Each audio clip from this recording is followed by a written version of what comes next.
आज हम बात करने वाले हैं institute of forest biodiversity Hyderabad recruitment के बारे में। 3 पोस्ट इन्होंने दी हुई है जिसके लिए ये रिक्रूटमेंट का प्रोसेस है। पहली पोस्ट है स्टेनोग्राफर ग्रेड 2 की, जिसका जो ग्रेड पे है जो 2400 ग्रेड पे, और यूआर की एक पोस्ट यहाँ पे है। इसके लिए एसेंशियल क्वालिफिकेशन जो मांगा है वो 12th आपका पास होना चाहिए रिकग्नाइज्ड बोर्ड से। साथ ही में आपके पास एक मिनिमम 80 वर्ड्स पर मिनट का स्टेनोग्राफी हिंदी या इंग्लिश इसका सर्टिफिकेट होना चाहिए दोस्तों, जो आईएफबी हैदराबाद ने कंडक्ट की हो, या फिर आपके पास कोई सर्टिफिकेट कोर्स होना चाहिए कंप्यूटर्स एप्लीकेशंस में जिसका टाइपिंग जो स्पीड है वो 5 की डिप्रेशंस पर वर्ड हो। साथ ही में दूसरी जो पोस्ट है वो लोअर डिविजनल क्लर्क की है, जिसमें जो है लेवल 2 की ग्रेड पे उनका 1900 उस पोस्ट का है। उसके लिए ओबीसी की एक पोस्ट है जिसके लिए एसेंशियल क्वालिफिकेशन जो है वो है 12th क्लास पास सर्टिफिकेट।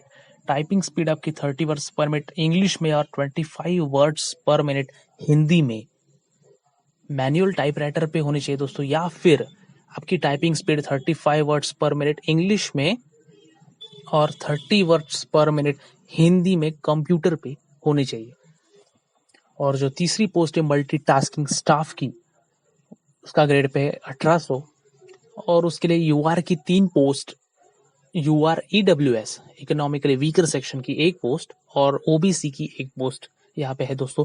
उसके लिए जो एसेंशियल क्वालिफिकेशन है वो है 10th स्टैंडर्ड का पास आपका होना चाहिए, आप 10th स्टैंडर्ड का सर्टिफिकेट रिकॉग्नाइज बोर्ड से, और 3 साल का है, 3 साल से ज्यादा एक्सपीरियंस आपका रेलेवेंट फील्ड में होना चाहिए मल्टीटास्किंग स्टाफ के लिए। और ये तीनों पोस्ट के लिए जो आपका मिनिमम एज है वो 18 ईयर्स होना चाहिए दोस्तों, और मैक्सिमम एज 27 ईयर्स होना चाहिए दोस्तों। 27 ईयर्स मैक्सिमम एज तो है ही। अगर आप SC/ST में आते हैं आपको 5 ईयर्स का रिलैक्सेशन है, ओबीसी के लिए 3 ईयर्स का, यूआर के लिए रिलैक्सेशन नहीं है, आपको मैक्सिमम यूआर के लिए 27 ईयर्स ही होगी। साथ ही में आपको जो फॉर्म इस नोटिफिकेशन के नीचे दिया हुआ है उसको फिल करके भेजना है दोस्तों बाय पोस्ट। उसके लिए उसके साथ आपको 300 रुपए का डीडी लगाना है दोस्तों। जी हाँ, नॉन रिफंडेबल डिमांड ड्राफ्ट आपको इसके साथ लगाना है, जो होगा director institute of forest biodiversity Hyderabad, इस नाम से आपको डीडी बनाना है दोस्तों, और एप्लीकेशन के साथ अटैच करके आपको बाय पोस्ट भेजना है दोस्तों। अगर आप यूआर में से अगर आप SC/ST या ओबीसी कैंडिडेट है कैटेगरी में आते हैं और आप यूआर में से पोस्ट फिल करते हैं तो आपको जो रिजर्वेशन क्राइटेरिया का जो मिलता है वो नहीं मिलेगा दोस्तों। आपको अगर यूआर में से आपको फिल करना है आपको कोई रिलैक्सेशन नहीं मिलेगा। जो एग्जामिनेशन का जो पैटर्न है दोस्तों वो 1:5 के हिसाब से होगा दोस्तों। मतलब आप एग्जाम दोगे मेरिट के हिसाब से 1:5 होगा, उसके बाद आपकी computer proficiency test skill test होगी, तो रिटर्न एग्जामिनेशन इसमें होगा दोस्तों। जो 200 मार्क का मल्टीपल चॉइस क्वेश्चंस का जो है स्टेनोग्राफर ग्रेड 2 के लिए होगा, और 100 मल्टीपल चॉइस क्वेश्चंस का जो पेपर है MCQ का वो होगा LDC और मल्टीटास्किंग स्टाफ के लिए। जो मिनिमम क्वालिफाइंग मार्क्स जो है आपको रिटर्न में लाने होंगे दोस्तों, उन्होंने दी हुई है वो है जनरल यूआर और AWS कैटेगरी के लिए 50% मार्क आपको स्कोर करने हैं दोस्तों। ओबीसी और NCL के लिए 45% आपको स्कोर करने हैं, और SC और ST कैंडिडेट को जो है वो 40% आपको स्कोर कर रहे हैं दोस्तों। जो डेट और टाइम आपको रिटर्न का एग्जामिनेशन का वो आपको वेबसाइट पे मिलेगा www.ifb.icfre.gov.in। So time to time उस पर आप देखते रहिएगा, आपको अपडेट्स मिलते रहेंगे। जो आपका प्लेस ऑफ पोस्टिंग होगा दोस्तों वो होगा IFB हैदराबाद, या फिर उसका कोई भी एक सेंटर यानी कि विशाखापट्टनम यहाँ पे हो सकती है दोस्तों। आपको जो फॉर्म के साथ हो आपको 2 एडिशनल फोटोग्राफ्स आपको भेजने हैं दोस्तों सेपरेटली, और आपका जो नाम रहेगा वो कैपिटल लेटर्स में रहेगा। पोस्ट जो आप अप्लाइड करेंगे वो आपको फोटोग्राफ के पीछे आपको लिखनी है दोस्तों। जो आपका लास्ट डेट जो एज लिमिट होगा वो अप टू 24 नवंबर 2020 तक का जो एज ऑन डेट होगा वो आपको उसमें फॉर्म में फिल करनी है दोस्तों। और आपको जो आपका एप्लीकेशन है वो सबमिट करना है the director, institute of forest biodiversity, Dulapally, Kompally, SO, Hyderabad 500100।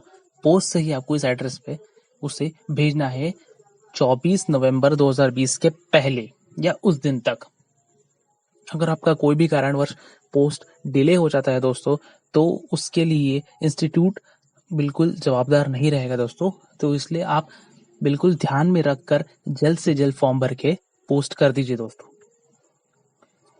जो स्टेनोग्राफर ग्रेड 2 का जो एग्जाम है उसके लिए जो पैटर्न है वो है 200 मल्टीपल चॉइस क्वेश्चंस रहेंगे। 2 घंटे का ये पेपर होगा, 2 आवर्स का। उसमें आएंगे आपको जनरल अवेयरनेस के लिए 50 मार्क्स का पेपर होगा, जनरल इंटेलिजेंस एंड रीजनिंग के लिए 50 मार्क्स, इंग्लिश लैंग्वेज और कॉम्प्रहेंशन के लिए 100 मार्क्स, और जो टोटल नंबर ऑफ मार्क्स होंगे वो होंगे 200, जिसके एक क्वेश्चन का होगा 1 मार्क, और इसमें नेगेटिव मार्किंग भी होगी दोस्तों। और जो क्वालिफिकेशन होगा स्किल टेस्ट के लिए आपको जो क्वालिफाई करना है वो 1:5 के रेशियो में होगा दोस्तों। जो लोअर डिविजनल क्लर्क है LDC, उसके लिए भी ऑब्जेक्टिव टाइप पेपर होगा, 100 मल्टीपल चॉइस क्वेश्चंस, टाइमिंग होगा 1 आवर 30 मिनट्स का। उसमें क्वांटिटेटिव एप्टीट्यूड जो मैथ्स होता है, बेसिक अरिथमेटिक स्किल्स, उसके लिए 25 मार्क्स का पेपर। इंग्लिश लैंग्वेज जो बेसिक नॉलेज है उसके लिए 25 मार्क्स का पेपर। जनरल अवेयरनेस के लिए 25 मार्क्स का पेपर, जनरल इंटेलिजेंस का पेपर भी 25 मार्क्स का। तो ऐसे होता है टोटल नंबर ऑफ मार्क्स 100। उसमें भी 1 मार्क फॉर ईच क्वेश्चन। उसमें भी आपको 1:5 के हिसाब से क्वालिफिकेशन होगा, मतलब जो आप मार्क्स स्कोर करेंगे उसके हिसाब से, मेरिट के हिसाब से 1:5 क्वालिफाई लेंगे स्किल टेस्ट के लिए। जो तीसरा है मल्टीटास्किंग स्टाफ, उसमें भी आपको 100 मल्टीपल चॉइस क्वेश्चंस और 1 आवर 30 मिनट्स का टाइम। रीजनिंग का उसमें एबिलिटी का पेपर होगा 25 मार्क्स का, numerical aptitude 25 marks, general English 25 marks और जनरल अवेयरनेस 25 मार्क्स।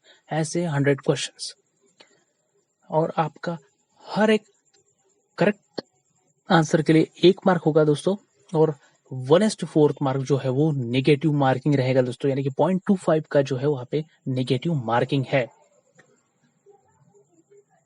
ऐसा कुछ एप्लीकेशन फॉर्म आपको फिल करना है दोस्तों, जिसमें आपकी पूरी इंफॉर्मेशन होगी। फोटो को आप सेल्फ अटेस्टेड करेंगे, जी हाँ, आपको फोटो पे क्रॉस साइन करना होगा दोस्तों। इसमें आपकी सारी इंफॉर्मेशन आपको फिल करनी है दोस्तों, आपका नाम, पता, यहाँ पे एजुकेशनल क्वालिफिकेशन, बोर्ड, यूनिवर्सिटी, आपके पास कोई एक्सपीरियंस होगा वो आप उसमें ले गए, और उसके साथ अपने सारे documents, self attested documents attach कीजिए दोस्तों। और आपके अगर आप EWS में से फॉर्म फिल कर रहे हैं दोस्तों, तो आपको ये EWS का सर्टिफिकेट भी फिल करके, जो भी इसकी प्रोसीजर है, जो भी साइन स्टैम्प आपको जो भी लगता है ऑफिस से आप लेके आइए कहीं से। EWS सर्टिफिकेट अगर आप EWS में से फिल कर रहे हैं तो आपको EWS का सर्टिफिकेट अटैच करना है दोस्तों। तो इस तरीके से आपको इस फॉर्म को फिल कर देना है दोस्तों, सारे डॉक्यूमेंट्स लगाने हैं दोस्तों, और फॉर्म बिल्कुल इनकम्प्लीट नहीं छोड़ना है दोस्तों।